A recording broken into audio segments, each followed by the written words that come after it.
प्रिय विद्यार्थियों, नमस्कार। मैं रतन सिंह, राजनीति शास्त्र विभाग, वैश्य महाविद्यालय भिवानी, आपके साथ न्यायपालिका की न्यायिक पुनर्निरीक्षण की शक्ति पर चर्चा करने के लिए उपस्थित हूँ। न्यायिक पुनर्निरीक्षण न्यायपालिका की वह शक्ति है जिसके माध्यम से न्यायपालिका विधानपालिका के कानून और कार्यपालिका के आदेशों की जांच कर सकती है, और यदि वे कानून अथवा आदेश संविधान के विरुद्ध हों तो उनको असंवैधानिक एवं अवैध घोषित किया जा सकता है। भारत में संघात्मक शासन प्रणाली को अपनाया गया है, और संघात्मक शासन प्रणाली के कारण केंद्र और राज्यों में शक्तियों का बंटवारा किया गया है। इस प्रकार दोनों सरकारें, केंद्र व राज्य सरकार, अपने अपने क्षेत्र में कार्य करती हैं, और यदि कोई भी सरकार अपने क्षेत्र से बाहर कार्य करती है तो न्यायपालिका के द्वारा उसके कार्य को अवैध घोषित किया जा सकता है। संविधान के अनुसार संघ सूची के विषयों पर कानून बनाने का अधिकार संसद को दिया गया है, और राज्य सूची के विषयों पर कानून बनाने का अधिकार राज्यों के विधानमंडलों को दिया गया है।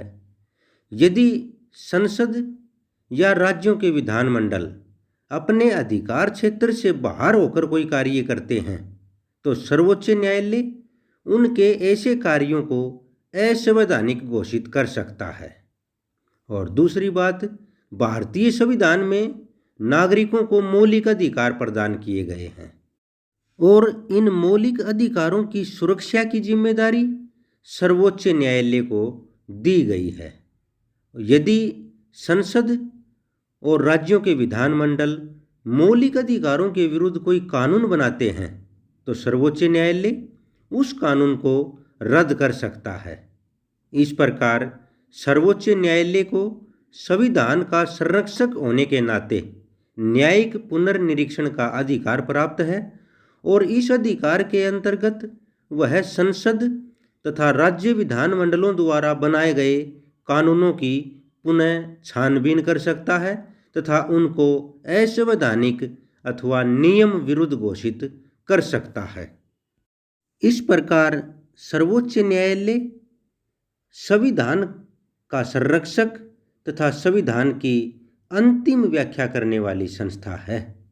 भारतीय संविधान के अनुच्छेद 4 के अनुसार सर्वोच्च न्यायालय द्वारा घोषित विधि भारत के राज्य क्षेत्र के भीतर सभी न्यायालयों के ऊपर बंधनकारी है। न्यायिक पुनर्निरीक्षण की शक्ति का भारतीय संविधान के जिन जिन अनुच्छेद में वर्णन किया गया है उनमें शामिल है अनुच्छेद 13।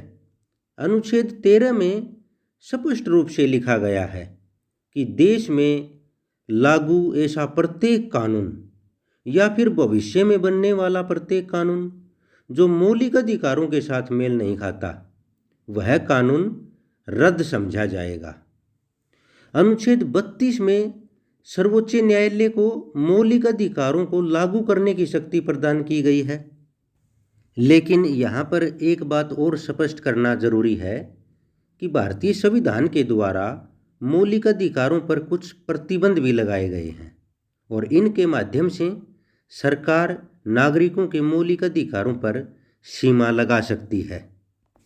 अनुच्छेद 131 में सर्वोच्च न्यायालय के प्रारंभिक क्षेत्राधिकार का वर्णन किया गया है, तथा अनुच्छेद 132 में संवैधानिक मामलों में उच्च न्यायालय से सर्वोच्च न्यायालय में अपील करने के बारे में बताया गया है। इस प्रकार अनुच्छेद 131 और अनुच्छेद 132 सर्वोच्च न्यायालय को केंद्र तथा राज्य सरकार द्वारा बनाए गए कानूनों का न्यायिक पुनर्निरीक्षण करने की शक्ति प्रदान करते हैं। अनुच्छेद 246 भी सर्वोच्च न्यायालय को न्यायिक पुनर्निरीक्षण की शक्ति प्रदान करता है। इस अनुच्छेद के अंतर्गत केंद्र तथा राज्यों के बीच कानून बनाने की शक्तियों का बंटवारा किया गया है। यदि केंद्र अथवा राज्य इस सीमा का उल्लंघन करते हैं तो वह कार्य असंवैधानिक कहलाएगा। उदाहरण के लिए, यदि संघ सूची में दिए गए विषय के ऊपर राज्य सरकार कानून बनाती है तो वह कानून असंवैधानिक होगा। इस प्रकार यदि केंद्रीय सरकार राज्य सूची में दिए गए विषयों के ऊपर कानून बनाती है तो सर्वोच्च न्यायालय उस कानून को भी असंवैधानिक घोषित कर सकता है। लेकिन यहाँ पर ध्यान रखने योग्य बात यह है कि कुछ परिस्थितियों में केंद्रीय सरकार राज्य सूची में दिए गए विषयों के ऊपर कानून बना सकती है और इन परिस्थितियों का भारतीय संविधान में स्पष्ट रूप से वर्णन किया गया है। इस प्रकार स्पष्ट है कि भारत में न्यायिक पुनर्निरीक्षण की शक्ति का आधार संवैधानिक है और यह अधिकार सर्वोच्च न्यायालय को संविधान के अनुच्छेद 13, 32, 131, 132 व 246 के द्वारा प्रदान किया गया है। लेकिन न्यायिक पुनर्निरीक्षण की इस शक्ति के ऊपर कुछ सीमा भी लगाई गई हैं। इनमें प्रथम है, न्यायालय उन्हीं कानूनों को अवैध घोषित कर सकते हैं जो उनके सामने मुकदमे के रूप में लाए जाते हैं। यानी कि न्यायालय अपने आप किसी कानून को अवैध घोषित नहीं करते, उसके पास मुकदमे के रूप में लेकर आना पड़ता है। दूसरी बात, कानून को अवैध तभी घोषित किया जा सकता है जब उस कानून की असंवैधानिकता बिना किसी भ्रम के स्पष्ट हो। तीसरी बात, भारत में न्यायाधीश अपनी बुद्धि, तर्क, प्राकृतिक कानून अथवा उचित क्या है, अनुचित क्या है के आधार पर कानूनों को अवैध घोषित नहीं कर सकते। वे तभी किसी कानून को अवैध घोषित कर सकते हैं जब वह कानून संविधान के लिखित अनुच्छेदों के विरुद्ध हो। चौथी बात, कानून की केवल उन्हीं धाराओं को अवैध घोषित किया जाता है जो संविधान के विरुद्ध होती हैं, न कि पूरे कानून को। पूरे कानून को तभी अवैध घोषित किया जाएगा जब कानून की एक धारा की व्याख्या दूसरी धारा के बिना नहीं की जा सकती हो। यानी कि कानून की एक धारा का अर्थ दूसरी धारा से संबंधित हो। और अगला है, न्यायपालिका राजनीतिक प्रश्नों पर भी न्यायिक पुनर्निरीक्षण का प्रयोग नहीं कर सकती। इस प्रकार न्यायपालिका की न्यायिक पुनर्निरीक्षण की शक्ति पर ये सीमाएं लगाई गई हैं। लेकिन इन सीमाओं के होने से न्यायपालिका की इस शक्ति पर कोई विपरीत प्रभाव नहीं पड़ता है, क्योंकि सर्वोच्च न्यायालय ने अपने आप ही इस शक्ति का प्रयोग काफ़ी सीमित रूप में किया है और उन्हीं कानूनों को अवैध घोषित किया है जो वास्तव में संविधान के विरुद्ध थे। इसलिए सर्वोच्च न्यायालय की यह शक्ति बड़ी महत्वपूर्ण है और इस शक्ति को बनाए रखना अति आवश्यक है, क्योंकि इस शक्ति के कई लाभ हैं। क्योंकि भारत में संघात्मक शासन प्रणाली को अपनाया गया है और संघीय व्यवस्था में न्यायिक पुनर्निरीक्षण की शक्ति का होना अति आवश्यक है। सर्वोच्च न्यायालय इस शक्ति के माध्यम से केंद्र और राज्यों के झगड़ों को निपटाता है और केंद्र व राज्यों को अपने अपने वैधानिक क्षेत्र में रहने के लिए प्रेरित करता है और सर्वोच्च न्यायालय इस शक्ति के द्वारा केंद्र को राज्यों के मामले में हस्तक्षेप करने से रोकता है। और इसके साथ साथ मौलिक अधिकारों की रक्षा करने के लिए भी न्यायिक पुनर्निरीक्षण की शक्ति का होना अति आवश्यक है।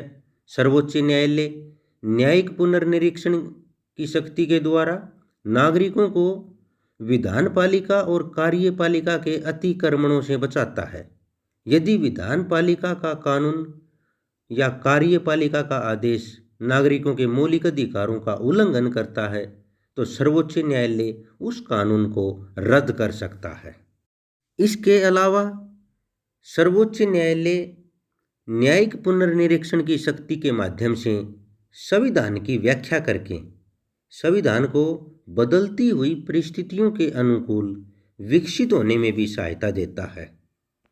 इस प्रकार यह कहा जा सकता है कि यदि सर्वोच्च न्यायालय को न्यायिक पुनर्निरीक्षण की शक्ति न दी जाए तो सरकार के तीनों अंगों में न्यायपालिका एक कमजोर अंग बन जाएगा, क्योंकि देश के धन के ऊपर तो संसद का नियंत्रण है और सेनाओं के ऊपर राष्ट्रपति का नियंत्रण है। इसलिए सरकार के तीनों अंगों में संतुलन बनाए रखने के लिए न्यायपालिका के पास न्यायिक पुनर्निरीक्षण की शक्ति का होना अति आवश्यक है, ताकि कार्यपालिका और विधान पालिका के ऊपर कुछ नियंत्रण रखा जा सके। यद्यपि भारत में न्यायिक पुनर्निरीक्षण का क्षेत्र उतना व्यापक नहीं है जितना कि संयुक्त राज्य अमेरिका में है, लेकिन फिर भी यह सर्वोच्च न्यायालय को विधान पालिका और कार्यपालिका दोनों की गतिविधियों पर नियंत्रण रखने वाला एक सशक्त अभिकरण बनाने के लिए काफ़ी है।